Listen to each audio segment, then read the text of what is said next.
Hey guys, in this video I'm gonna show you how you can remap your buttons on PlayStation 5 for Arc Raiders. It's pretty easy, but before we start, at the moment Arc Raiders doesn't have a built-in option to remap buttons specifically for the game, and cause of that any button changes have to be done through the PlayStation system settings, and of course this change applies to all games, not just Arc Raiders. If you wanna do this, for that go to settings. From there scroll down and select accessibility. Once you're inside accessibility, head over to controllers.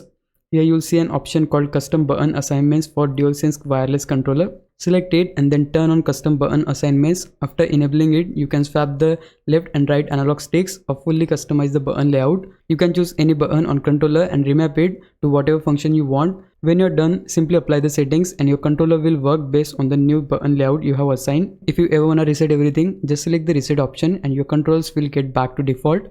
Hopefully this helps. If you found this video helpful, please leave a like and subscribe my channel. I'll meet you in the next one. Bye bye.